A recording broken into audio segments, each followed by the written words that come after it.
अल्लाहच्या नावाने जो असीम दयावंत व परम कृपावंत आहे. आदाब, मी अब्दुल मुजीब दिव्य संदेश या यूट्यूब चॅनलवर आपलं स्वागत करतो. लोक हो, जीवनात समाधान मिळविण्यासाठी काही गुण अंगीकारावे लागतात. त्यापैकी पहिला गुण जीवनाचा उद्देश ओळखणे, दुसरे जबाबदारीने जगणे शिकवणारी ईशपरायणता आणि तिसरा म्हणजे सद्गुण आपल्या मनात इतरांविषयी सद्भावना बाळगणे. सृष्टीनिर्मिकाचे अंतिम पैगंबर मोहम्मद सल्लम हे एकदा त्यांचे महत्त्व सांगताना म्हणतात की धर्म म्हणजे सद्भावना आहे. लोकांनी विचारले, कोणासाठी? उत्तर दिले, त्या एकमेव निर्मिक अल्लाह, त्याचा प्रेषित, त्याचा ग्रंथ, आज्ञापालन करणाऱ्यांचे नेतृत्व आणि सामान्य श्रद्धावंताविषयी. ज्या व्यक्तीच्या मनात कुटुंब, समाज अथवा एकमेकाविषयी सद्भावना असेल, त्या व्यक्तीत तुम्हाला फक्त चांगले आणि चांगले सापडेल, वाईट आढळणार नाही. अशा व्यक्तीचे अस्तित्व कुटुंब किंवा समाजासाठी अल्लाहचे वरदान असेल. धन्य आहेत ते लोक जे निर्मिकाच्या कृपेने इतरांविषयी सद्भावना बाळगतात, ज्यांना अल्लाहच्या कृपेने चांगले कुटुंब आणि चांगली संगत मिळाली. सद्भावना म्हणजे इतरांविषयी चांगला विचार आणि परोपकार करणे, इतरांच्या भल्याचा विचार करणे, आपल्यावर असलेले इतरांचे हक्क पूर्ण करणे. त्या निर्मिकाविषयी सद्भावना म्हणजे काय? अल्लाहविषयी सद्भावना म्हणजे त्यावर पूर्णपणे विश्वास करणे, त्याचे अस्तित्व, गुणधर्म आणि त्याच्या अधिकारात किंचित पण भागीदार न ठरवणे.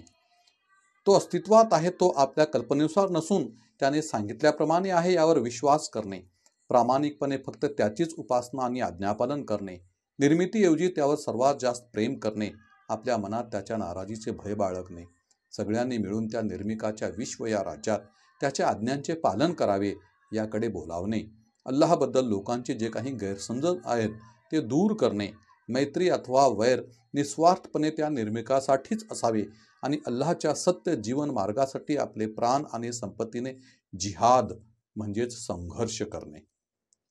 अल्लाहच्या ग्रंथासाठी सद्भावना म्हणजे काय? हे विश्व व आपल्याला निर्माण करणारा, का निर्माण केले हे सांगणारा देखील तोच, यावर विश्वास करणे. त्याने आपल्यासाठी जी मार्गदर्शनाची व्यवस्था केली त्यावर विश्वास करणे आणि त्याचे अंतिम आणि सुरक्षित मार्गदर्शन कुराण हे आपल्यासाठी पाठविले आहे यावर विश्वास ठेवणे. त्याचे पठण करणे, त्यातील श्लोकावर मनन करणे, त्याने ज्यावर हे अंतिम ग्रंथ अवतरला त्या पैगंबरावर, त्याचा असल हे हदीस या वचनावर शक्य तितके समजून घेणे, त्याचे अनुसरण करणे, यासोबत कुराणचा संदेश समाजातील इतर लोकांपर्यंत पोहोचवणे आणि कुराणबद्दल लोकांमध्ये असलेले गैरसमज दूर करणे. निर्मिकाच्या प्रेषिताविषयी सद्भावना म्हणजे काय? त्या निर्मिकाने आपल्या मार्गदर्शनासाठी माणसामधूनच एक प्रेषित निवडला यावर विश्वास ठेवणे. त्या एकमेव निर्मिकानंतर त्याच्यावर सर्वात जास्त प्रेम करणे. तो आपल्या निर्मिकाच्या प्रसन्नतेच्या मार्गावर मार्गदर्शन करीत असल्याने त्या प्रेषिताचे आज्ञापालन करणे. भ्रम आणि कल्पनेकडे बोलावणाऱ्यांना नाकारून प्रेषिताला स्वतःसाठी एक आदर्श बनवणे, कारण त्याने निर्मिकाच्या आज्ञानुसार जीवन जगून दाखवले. समाजातील कितीही महान व्यक्ती असो, त्यांचे विचार आणि आदेशाची प्रेषितांच्या विचार आणि आदेशाची तुलना करणे आणि विरोधाभास आढळल्यास ती व्यक्ती कितीही महान असली तरी त्याचे म्हणणे न ऐकता प्रेषितांच्या आज्ञांचे पालन करणे आणि प्रेषिताबद्दल लोकांचा गैरसमज दूर करणे. श्रद्धावंतांच्या नेतृत्वाविषयी सद्भावना म्हणजे काय? समाजात वेगवेगळ्या गोष्टीकडे बोलावणारे नेतृत्व असते. त्यातून त्या निर्मिकाकडे, या जगात आणि परलोकातील शाश्वत जीवनातील खऱ्या यशाकडे बोलवणारे नेतृत्व ओळखले पाहिजे. त्याच्या हातावर निष्ठेची शपथ घ्यावी, त्याच्या सत्कर्माशी निगडीत आज्ञा पाळल्या पाहिजेत, त्याच्या किरकोळ चुकाकडे दुर्लक्ष केले पाहिजे. मजबूत युक्तिवादाच्या आधारे वाजवी पद्धतीने नेतृत्वाची असमत असण्यास परवानगी आहे, परंतु त्यातून त्याच्याशी गैरवर्तन करणे आणि अल्लाहचा पक्ष म्हणजे इमानवंतांचा गट यांच्याशी वेगळे होणे हराम आणि प्रतिबंधित आहे. सर्वसामान्य श्रद्धावंतांशी सद्भावना पाळणे म्हणजे काय? तर समाजातील आपले समविचारी जे अल्लाहच्या आज्ञांचे पालन करू पाहतात त्या मुस्लिमांशी अधिक जवळचे वर्तन करणे, त्यांच्या भल्यासाठी काम करणे. मी अल्लाहची आज्ञापालन करू पाहणाऱ्यांसाठी आपल्या मनात कधीही वाईट विचार बाळगणार नाही. इन्शाअल्लाह तो माझ्यासाठी कितीही वाईट वागला तरी मी प्रत्येक मुस्लिमाला निर्मिकाच्या जवळ जायला मदत करीन. अडचणीच्या वेळी मी त्याला शक्य तितकी मदत करीन. मानव म्हणून जे इतरांचे हक्क देत आहेत, तसेच इमानवंत या नात्याने त्याचा जो हक्क आहे तो मी त्याला देईन. आणि जेव्हा आपण हे करतो तेव्हा हे सर्व निस्वार्थपणे अल्लाहच्या आनंदासाठी करतो. तेव्हा इन्शाअल्लाह आपल्यातील बहुतेक अनैतिक वाईट गोष्टी दूर होतील आणि नैतिक गुण येतील.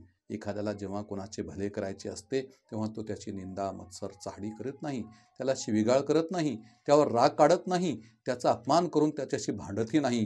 तो त्याच्या भावनांची काळजी घेतो आणि त्याच्याशी विश्वासघात करीत नाही. त्याच्या अधिकारावर हल्ला, आरोप, त्याला शाप देणे, त्यावर अन्याय, अत्याचार इत्यादी करीत नाही. जेव्हा आपण अल्लाहच्या कृपेने या सर्व वाईट गोष्टीपासून वाचतो तेव्हा कुराण आणि हदीसमध्ये ज्या वाईट गोष्टीपासून वाचायचे आदेश दिले आहेत त्यापासून वाचतो आणि या वाईट गोष्टीचा परिणाम म्हणून येणाऱ्या जगातील अनेक संकटे आणि त्रासापासून अल्लाहच्या कृपेने सुरक्षित राहतो आणि बऱ्याच चांगल्या गोष्टी साध्य होतात. पैगंबर यांचे सहकारी अनस बिन मालिक म्हणतात की पैगंबर म्हणाले, तुमच्यापैकी कोणीही तोपर्यंत आस्तिक होऊ शकत नाही जोपर्यंत तो आपल्या भावाकरिता व शेजाऱ्याकरिता तेच पसंत करेल जे स्वतःकरिता निवडतो. ही हदीस केवळ एका वाक्यात सद्भावनाचा अर्थ स्पष्ट करते. ज्याप्रमाणे तुम्ही स्वतःसाठी मान, सन्मान, संपत्ती, आरोग्य, पद, दर्जा, कल्याण इत्यादी आशीर्वादांची इच्छा बाळगता, त्याचप्रमाणे सर्व सद्धाधारकाकरिता इच्छा करा, ही सदिच्छा आहे. जेव्हा एखाद्या व्यक्तीमध्ये ही सदिच्छा येते तेव्हा तो अशा सर्व वाईट विचारापासून दूर राहतो, त्याला आत्मसन्मान मिळतो. एकदा पैगंबर म्हणाले, लोकांसाठी सोपं करा आणि कोणाला अडचणीत आणू नका. सासू सुनेवर, पती पत्नीवर, पत्नी पतीवर, आई वडील मुलावर, मालक नोकरावर, माणूस म्हणून स्वतःवर आणि इतरांसाठी जगणं सोपं करा. त्यांच्यावर भार टाकू नका. हा चुकीचा विचार तुमच्या मनातून काढून टाका की तुम्ही इतरांना आराम दिला तर ते आळशी होतील आणि चुकीचा फायदा घेतील. जे इतरांना त्रास देतात ते कधीही संतुष्ट जीवन जगू शकत नाही. त्यांचे मन सतत कोणाला कसे त्रास द्यावे हे शोधण्याच्या प्रयत्नात असते. असे लोक शांत आणि समाधानी राहू शकत नाहीत. आळशी व्यक्तीला त्रास देऊन प्रेरित केले जाऊ शकत नाही. सर्वांशी सहजतेने व्यवहार करा आणि जीवन किती सोपे आहे पहा. अनेकांचे चांगले उत्पन्न आहे. या जीवन संसाधनातून ते सहज जीवन जगण्याऐवजी आपल्या अवास्तव इच्छा पूर्ण करण्यासाठी कर्ज घेतात आणि हे कर्ज फेडण्यात आपल्या आयुष्याचा मोठा भाग दुःख आणि संकटात घालवतात. आता आपण इथेच थांबूया. लवकरच मी पुन्हा तुमच्या भेटीला येईन एक नवीन विषय घेऊन. तोपर्यंत आपल्यापैकी जर कोणी आमच्या या दिव्य संदेश चॅनलला सबस्क्राईब केलं नसेल तर कृपया करावं, म्हणजे पुढील व्हिडिओ अपलोड होताच त्याची नोंद आपल्यापर्यंत पोहोचेल.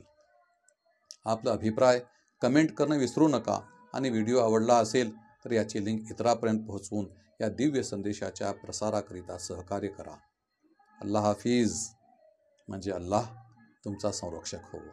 अधिक माहितीसाठी कृपया संपर्क साधा या टोल फ्री नंबरवर 1800 572 3000 म्हणजेच 1800 572 3000.